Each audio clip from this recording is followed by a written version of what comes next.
praktiskā šodien mums būs tas saucamais Džoharī loks.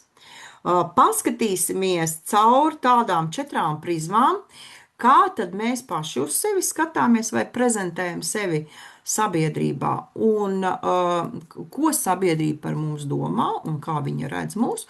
Un iespējams, pašās beigās būs arī kaut kāda lieta, ko jūs par sevi nezināt, un neviens par jums nezina, bet tā lieta pastāv.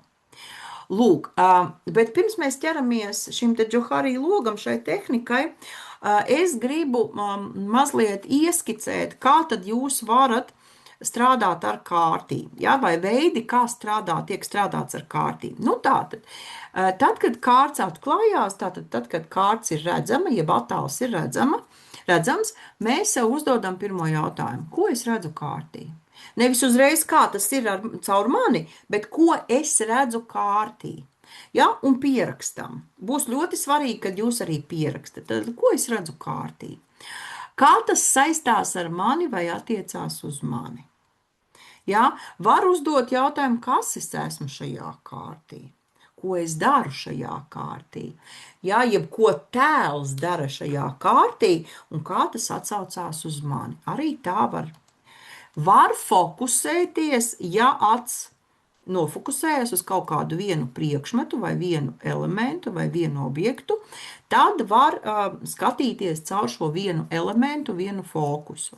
Jā, tātad uzdodot sev jautājumu, kurš elements šajā kārtī tātad visvairāk atspoguļo mani, jā, visvairāk piesaista manu uzmanību, kāpēc?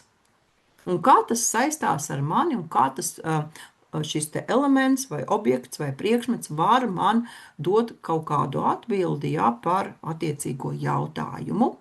Tas ir otrs variants. Un trešais var ļoti labi fokusēties uz emocijām vai izjūtām.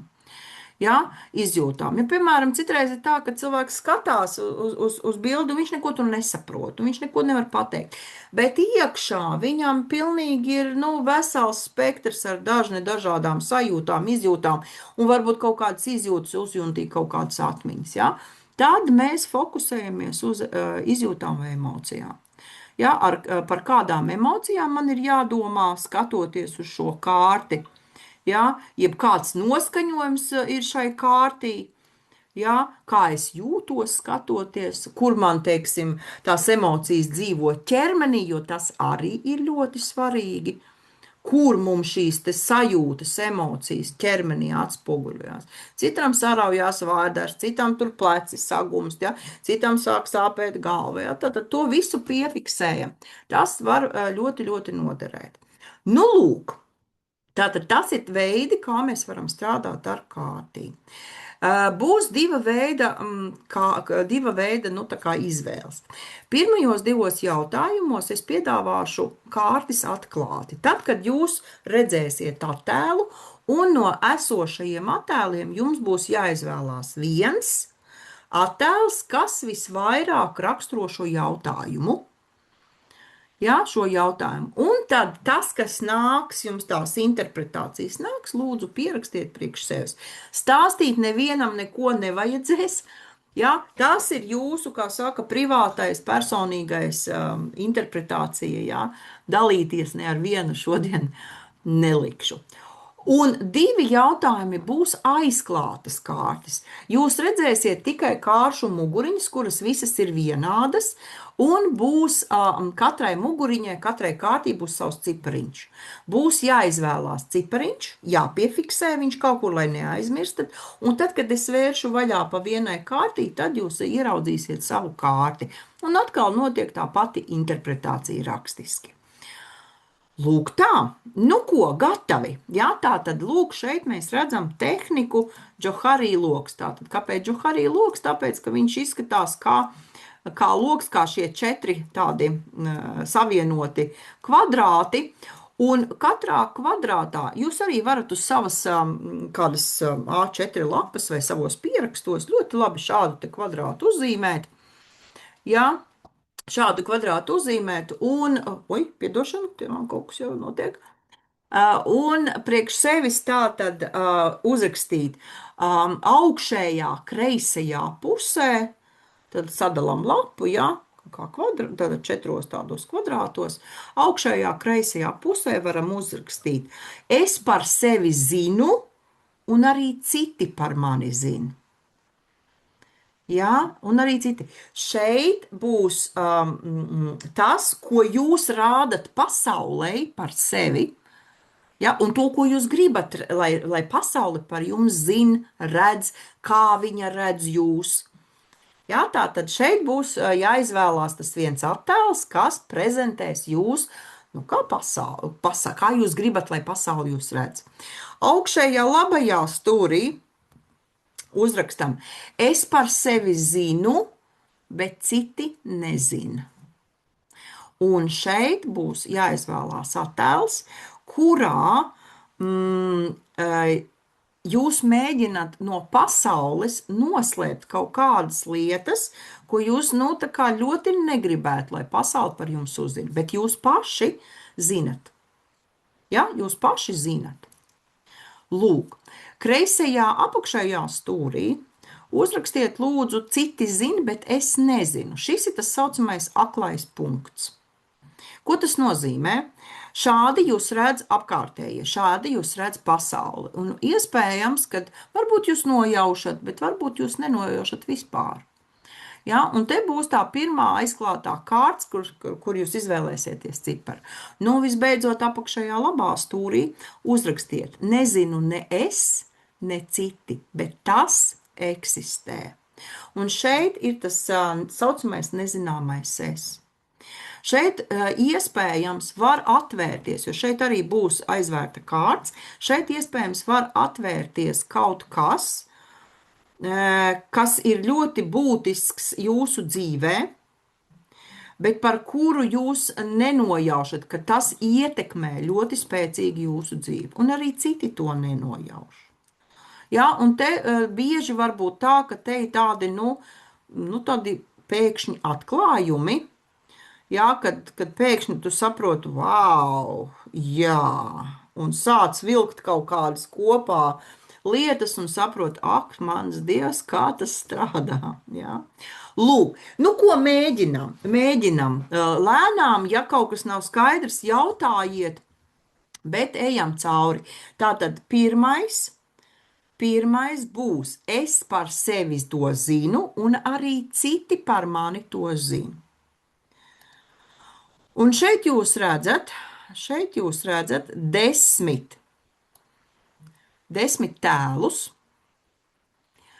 un izvēlaties lūdzu to tēlu, kas visvairāk raksturo jūs, kādā veidā jūs sevi rādat pasaulē, un kā jūs gribat, lai pasaule jūs uztver. Tātad jūsu apzinātā rādīšana, sevis pozicionēšana pasaulē. Ja? Izvēlaties un nointerpretēt priekš sevis, kāpēc jūs izvēlējāties šo attēlu, kāpēc jūs gribat, lai citi jūs redz tieši tā.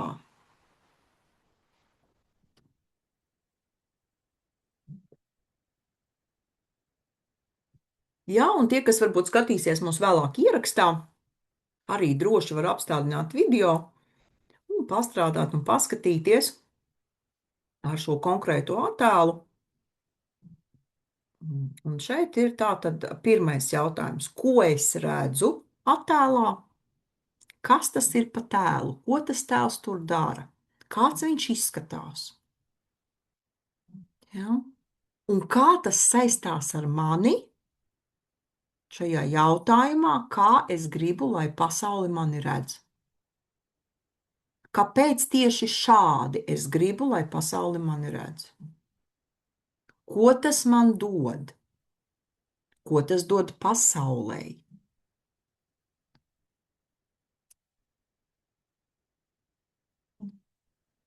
Jā, tātad šeit var padomāt arī, kā jau es teicu, vai nu caur attēlu, vai nu varbūt caur sajūtas, ja var arī nofiksēt sajūtas, kādas šis tēls jūsu izvēlētais rada.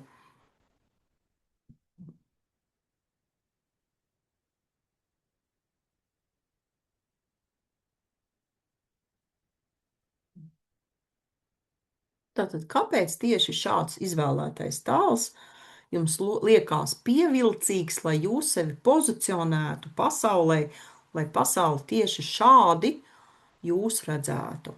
Vai līdzīgi, ja? Līdzīgi redzētu.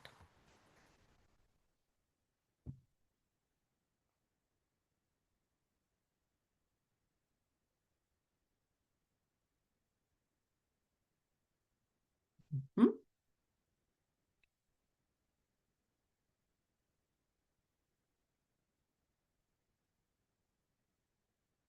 Mhm. Mhm.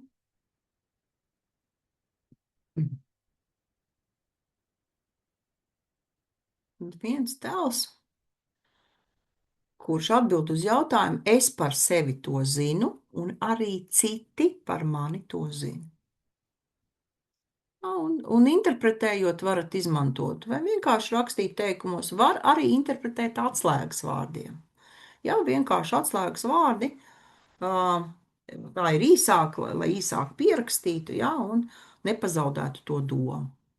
Lūk, nākošais tā tad būs, es par sevi to zinu, bet citi nezina. Un atkal izvēlaties vienu tēlu, kas visvairāk atbilst tam, ko es tikko teicu. Kad jūs par sevi zinat, jūs zinat, ka tas ir jūsos. Jā, vai tas ir darbības, vai tās ir raksturīpašības kaut kādas, vai tie kaut kādi paterni. Jūs to zinat, bet jums ļoti negribētos, lai par to uzzina citi. Un tāpēc jūs diezgan apzināti to slēpjat. Mhm. Mums raksta te. Ko darīt, ja nevar izvēlēties starp diviem attēliem, piesaist abi? Tad pamēģiniet painterpretēt vienu abus attēlus. Un ļoti svarīgi, ja ir tā, ka ļoti piesaista abi divi attēli, paskatieties, kas tur ir kopīgs. Atrodiet kopsakarību. Jā, kopsakarību. Jā. Jā, tātad kas apvieno šos abus tēlus? Kas tur vieno, un kas ir tas, kas abos tēlos jums rezonē, kad jūs negribat to rādīt uz āru? Ja, negribat rādīt, vai negribat, lai citi, lai tā pasaule jūsos to pamana. Ja, kas tas tāds ir? Un šeit ir tāda, mazliet tāda saruna ar savu ēnu. Jā, te mēs Džoharī logā, šajā tehnikā, mazliet parunājamies ar savu ēnu.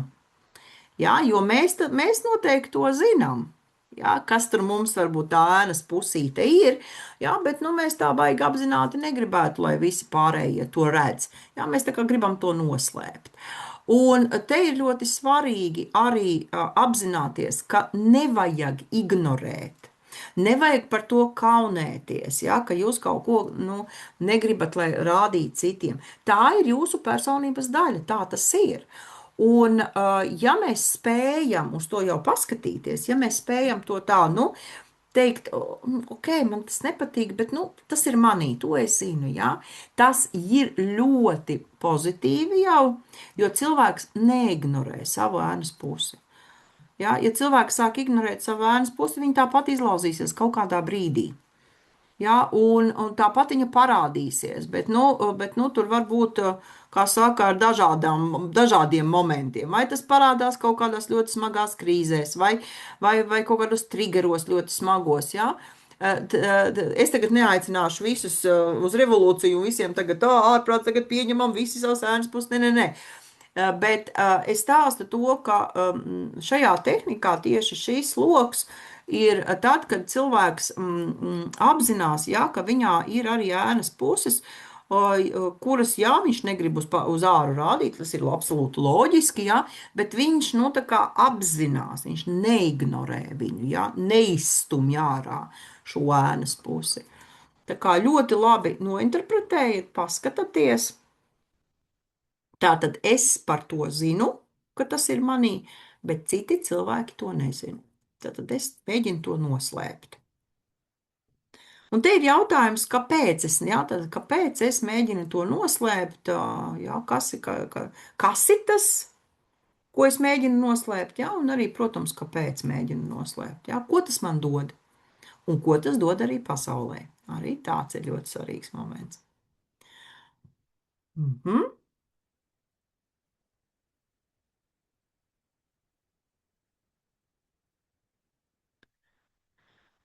Nu, mēs ejam tālāk, un tālāk mums tā tad jau sākās interesantais. Šeit jūs redzat 10 aizklātas kārtas, un būs jāizvēlās viena kārta, bet vispirms, pirms jūs izvēlaties šo kārtu cipariņu, padomājiet. Te būs kārts, kas parādīs. Citi par mani zina to un redz, bet es nezinu. Te būs kārts, kādā veidā jūs redzat sabiedrība, apkārtējie. Ja, un jūs varbūt pat līdz galam par to neaizdomājaties, ka šādi jūs varat redzēt sabiedrību. Izvēlamies kārti no 1 līdz 10, lūdzu.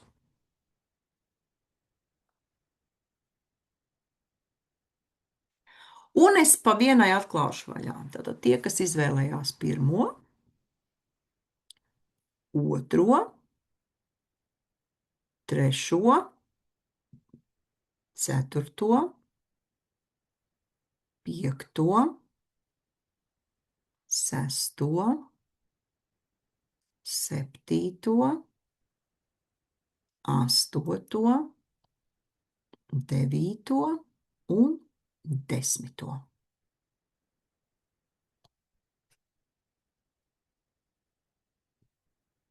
Citi par mani to zina un redz, bet es nezinu un neredzu. Šādi mani redz apkārtējie. Un te ir ļoti svarīgi šis pirmais jautājums. Ko es redzu kārtī? Kas tas ir pa tēlu? Ko viņš tur dara? Un tad nākošais. Nevis kā tas saistās ar mani, bet padomāt, kādas idejas nāk galvā, ka citi par mani to zina un redz, bet es par to neesmu aizdomājusies, vai es par to nezināju, vai es pat iedomāties par to nevarēju.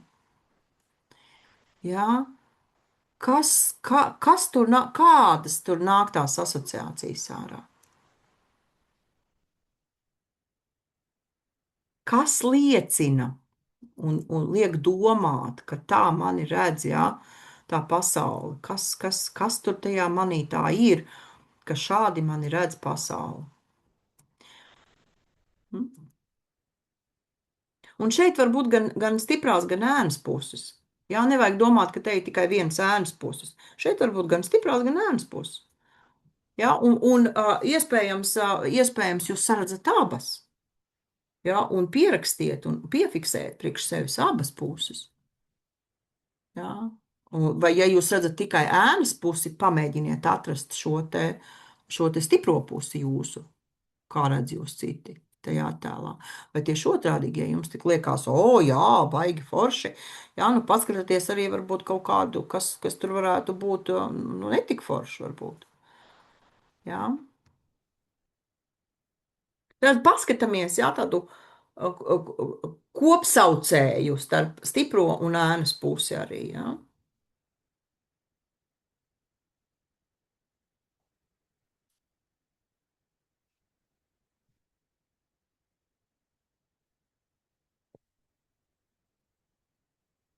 Mhm.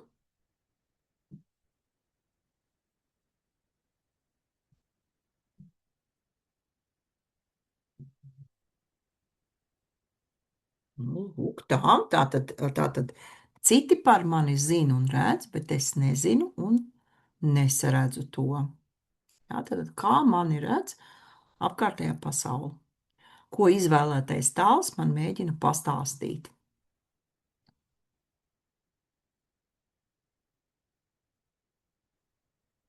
Un mēs ejam tālāk, Un tad ir šis te pēdējais lokus. Un atkal jūs redzat aizklāti 10 kārtis. Un te pirms izvelkat to numuriņu, to kārti, izdomājat, kuru gribat. Padomājiet, šeit kārts vai tas tēls, kas būs kārtī, parādīs, ka ne jūs pats par to zinat, ne arī citi nojauš. Bet tas pastāv un ļoti, nu, teiksim tā, ļoti spēcīgi var ietekmēt jūsu dzīvi. Varbūt tas ir kaut kas no pagātnes, varbūt tas ir tagadne. Jā. Varbūt tas ir kaut kāds notikums, kaut kāds cilvēks, tēls, atmiņas, īpašības. Jā, bet tas ļoti būtiski ietekmē jūsu dzīvi. Un ir tā, ka jūs pat varbūt pat neesat aizdomājušies līdz tam. Un nezināt, un arī citi nav aizdomājušies un nezina par to, bet tas eksistē. Izvēlamies vienu kārti no 1 līdz 10. Un es atveru pa vienai. Pirmā, otrā, trešā, ceturtā, piektā, sestā, septītā, astotā, devītā un 10. Izvēlētājs numuriņš. Jūs redzat tēlu. To, ko šis tēls parāda, nezināt ne jūs, ne arī apkārtējie. Pirmais jautājums uzdodat sev, kas tas ir pa tēlu? Ko es redzu šajā tēlā? Kādas emocijas šis tēls manī rada? Varbūt nāk prātā kaut kādas atmiņas. Varbūt šis tēls kaut ko atgādina. Tad ko?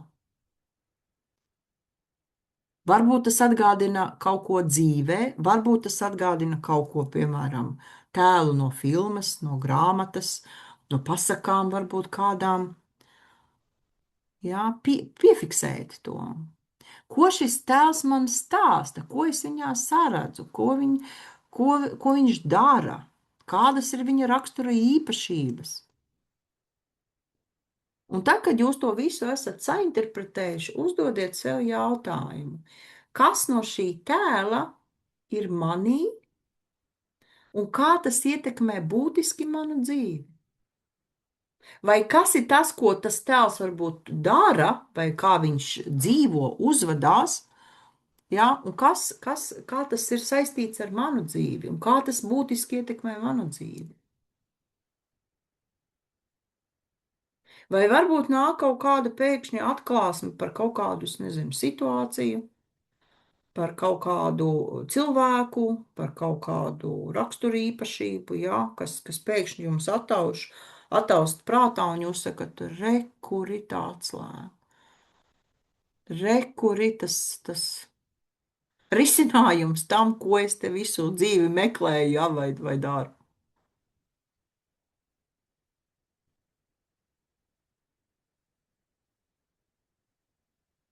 Ja nav nekādas interpretācijas, arī tas ir interpretācija, arī tas ir labi, jā, tad iespējams, varbūt šis tēls tik tiešām neko jums dotajā brīdī neatgādina, dotajā brīdī, jā, varbūt tas būs rītā, pēkšņi attausīs kaut kas, jā, varbūt tas būs pēc nedēļas, varbūt vispār neattausīs.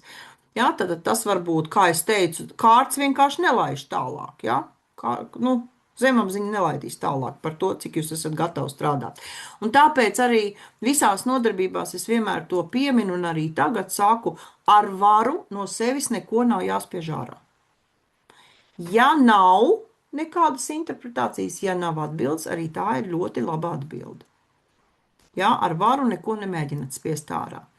Bet, ja tēls ir norezonējis, bet jūs nesaprotat, kas tas varētu būt, arī nevajag uztraukties, atstājiet šo lauku vienkārši atvērtu un iespējams, kad rītā, piemēram, varbūt jūs pārskatīsiet šo video, es sūtīšu jums viņu noteikti e-pastos, ja, un pēkšņi jums atausīs kaut kas, ir.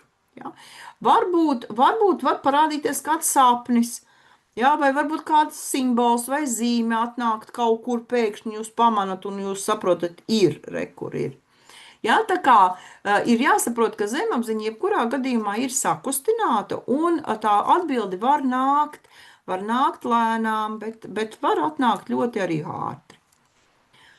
Jā, lūk, šādā veidā strādā metaforiskās kārtas. Jā. Un ceru, kad jums tehnika patika.